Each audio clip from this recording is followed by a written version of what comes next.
Introduce myself. I am Dr. Saurabh Haribajwaran, working as Deputy Medical Director and Public Health Director at Annapurna Neuro Hospital, Maitila, Kathmandu.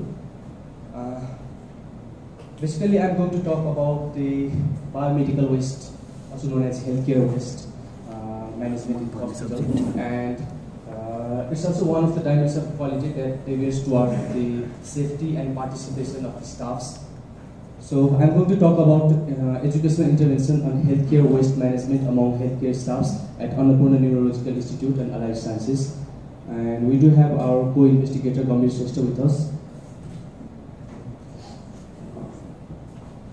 So starting to the background, healthcare waste are the waste produced in the course of healthcare activities during treating, diagnosing, immunizing human being or animal or doing study or research activities.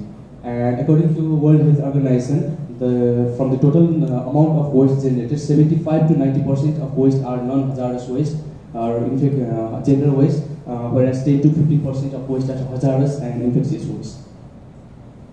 So these are the classification done by World Health Organization of the categories of waste. They are general waste, pathological waste, SARS, infectious waste, chemical waste, radioactive waste, pharmaceutical waste, pressurized container, and genotoxic waste.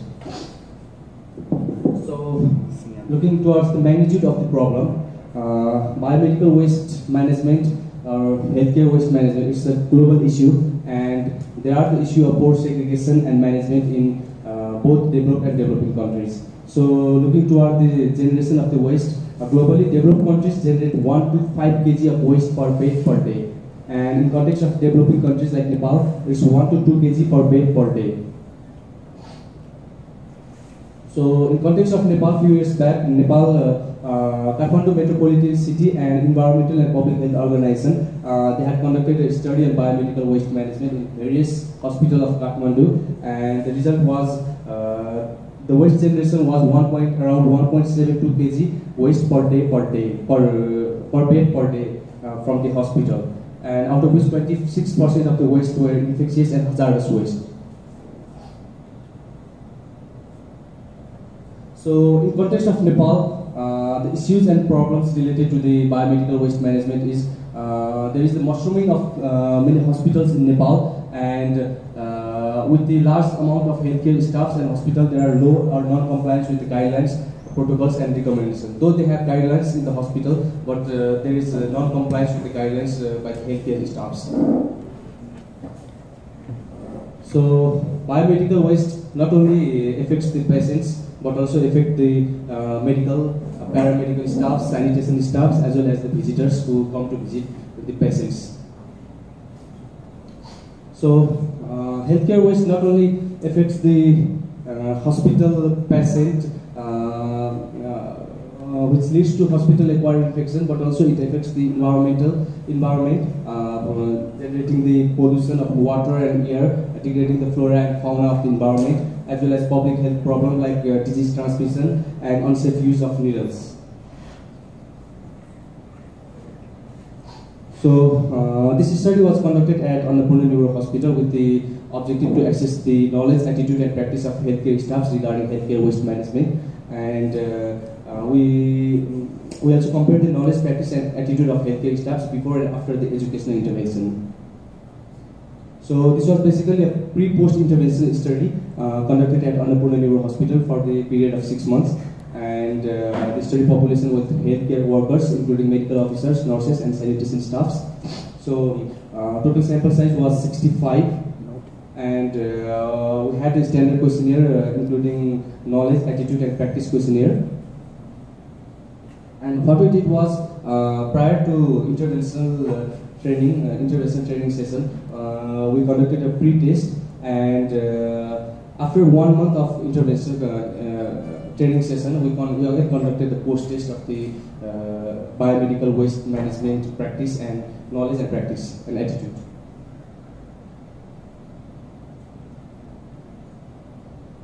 So I'm going towards the result.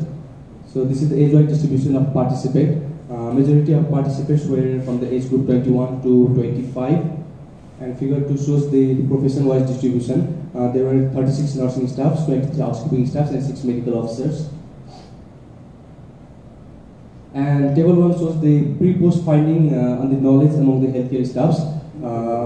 The second column, it shows the pre-intervention correct responses, and it was partially low in the score. And in the post-intervention, we can see that it's improved and the score are increased.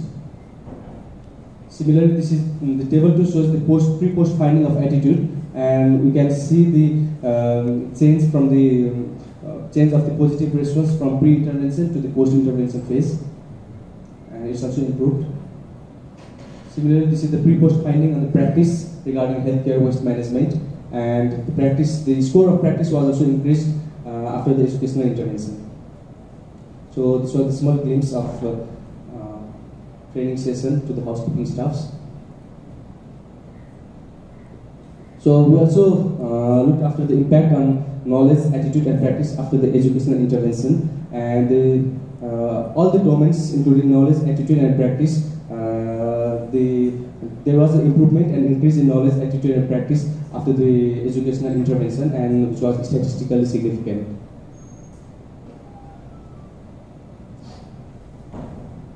So many people used to ask me what's the obstacle that hinders the proper biomedical waste management.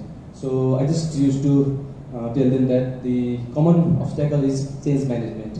People generally resist to change, and the solution for this is implementation of the program, implementation of the protocol and programs, and training and awareness to the staffs and the supervision. So this should be a continuous process, and if this process doesn't work, then we can even try carrot and stick theory. So coming to the conclusion, I just concluded that the strict implementation of biomedical waste management is the need of the hour, and its compliance is also a need of the hour. And educational intervention can help in upgrading the knowledge, attitude, and practice of healthcare waste management. And training shouldn't be given. Training shouldn't be a one-time activity, and it should be given time to time, and it should be a continuous process. Similarly, proper healthcare waste management leads to a healthy and harmless environment, improving the quality of care in the hospital settings. So this is the healthcare waste management protocol of Annapurna Neuro Hospital. Thank you.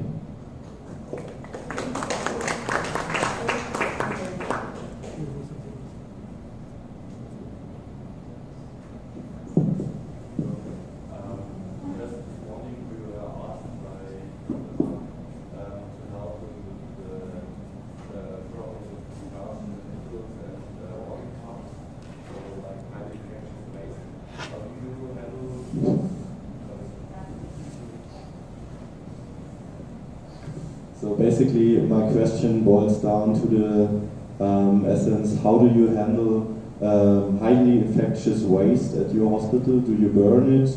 Do you bring it to a different treatment plant? How do you handle the situation? What type of waste highly infectious means? Do you mean? Like needles, stuff contained with blood, and so on. Okay, if it's case of anything that is dissolved in, that is contaminated with blood, like gauze piece or anything, gloves, then we don't want it, because in Kathmandu Valley the incineration is totally banned. So we just disinfect with chemical, and after it is disinfected, we just discard it in municipal waste. Have you studied whether the chemicals are sufficient for disinfecting the waste? They are sufficient. Okay, thank you.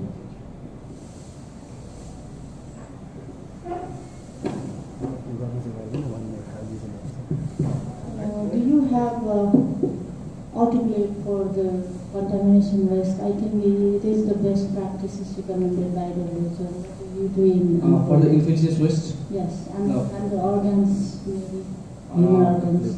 For the human organs, for the small organs, we just have outsourcing in the different hospital, other hospital rather than our own hospital. And for the waste like plastic waste, contaminated waste like syringe and blood bags, we do autoclave it and discard it.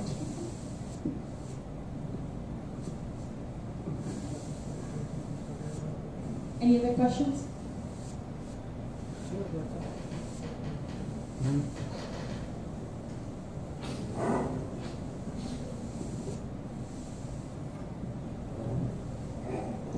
you, Dr. Sarath, for your presentation.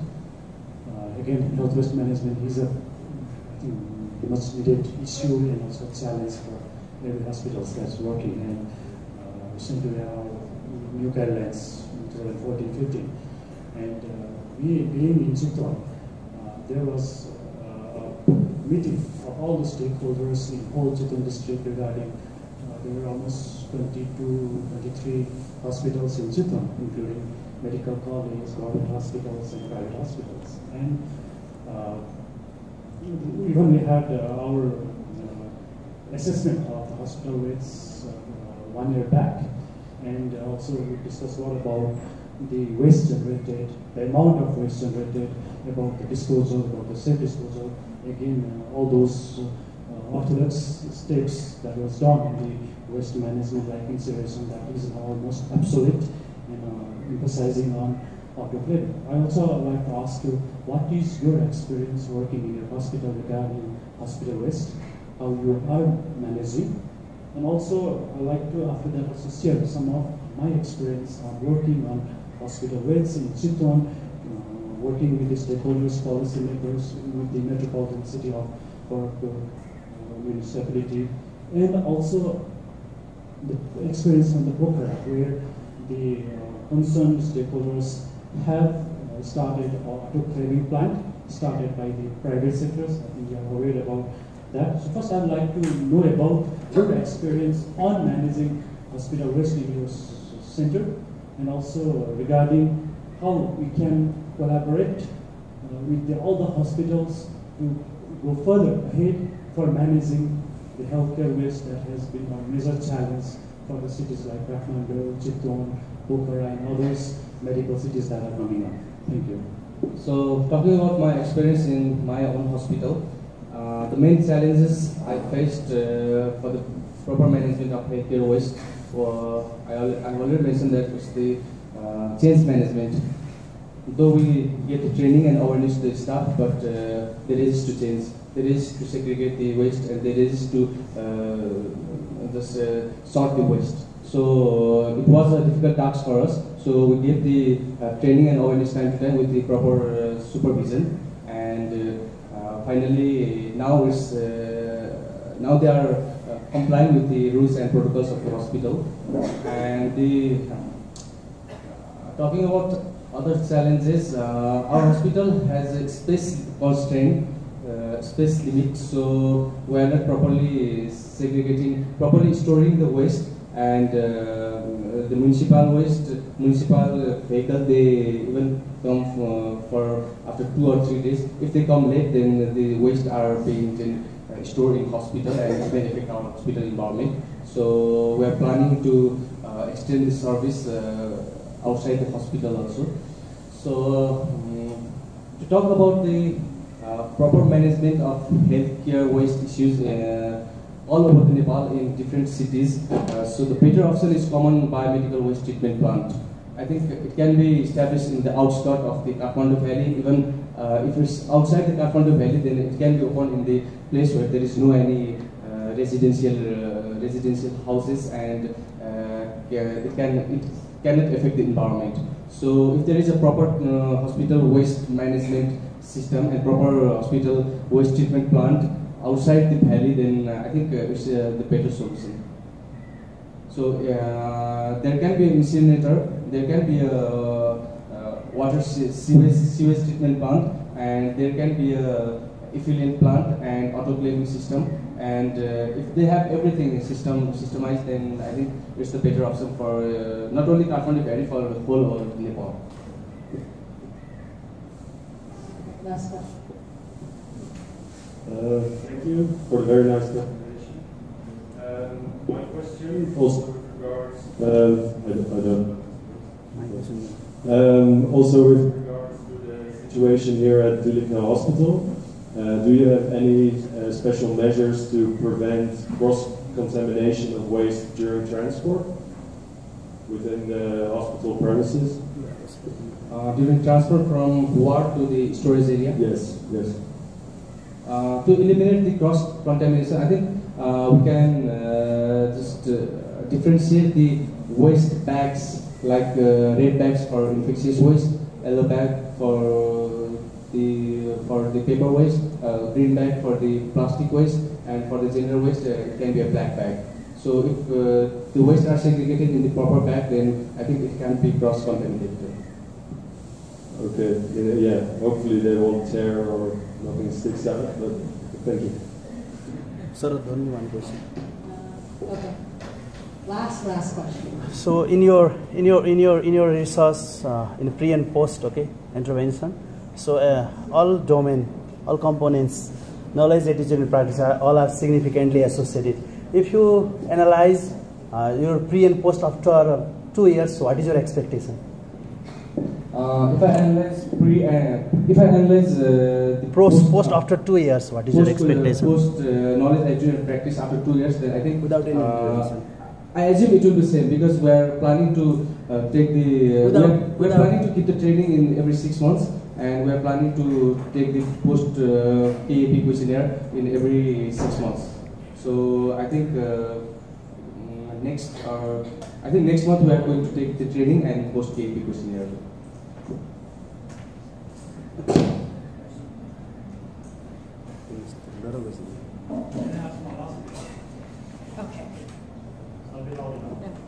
Does all the management of hospital care segregation at the hospital level will probably solve the problem of healthcare risk management in the population of the community?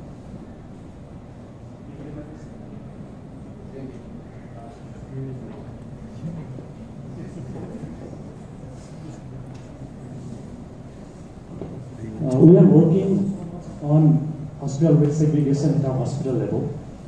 We are defining all those, how our hospital waste management will be managed, all those segregations, risks, non-risk. Okay, and ultimately we are segregating it. And where are these waste ultimately disposed of? So is the effort of only hospitals will be enough to manage or take care of the hospital waste? I think for this, not only the hospital is hospital's responsibility is possible, but I think government should also look after it. They have to give the space for common treatment plant. They have to give the space for disposing. They have to give proper guidelines, and they have to inspect properly. They do have guidelines, but they are not inspecting in hospitals properly. So hospitals are not complying with the rules and regulations provided by the government. So I think government effort must be there for the proper waste management. I have a question about segregation. Since in hospital we segregate infected and non-infected waste, and so we always segregate the non-infected usable waste, and we don't automate it and segregate the community or the vendors. But my concern is if we are segregating these things in hospital, and we can never say that non-infected waste are 100% non-infected, because the segregation is never 100%. So I'm concerned that is this segregation process really good, or we have still some policies? I think the segregation process is generated through the healthcare staffs, and I think there should be a proper segregation. And if we are selling the non-infectious product to the vendors, to some people outside the hospital, and if they are buying it, we need to look after it. And I think the best way for selling those wastes is it should be sold after shredding. Those waste, plastic waste, or it can be a paper waste, it should be shredded and then only sold. So it should be treated. Even if it's non-infectious waste, then it should be treated. No, there's no reason to. Trading is not, my question is that Mix even and so on. if we do this trading, then it's not treated. But if it's the waste like a needle piston, then you can shred it and sell it. And if it's the waste like a paper or a simple plastic, then it can be non-infectious. You can sell it as it is. I think we can continue just to, in respect of time, in the next, because thank you so much for a really interesting topic.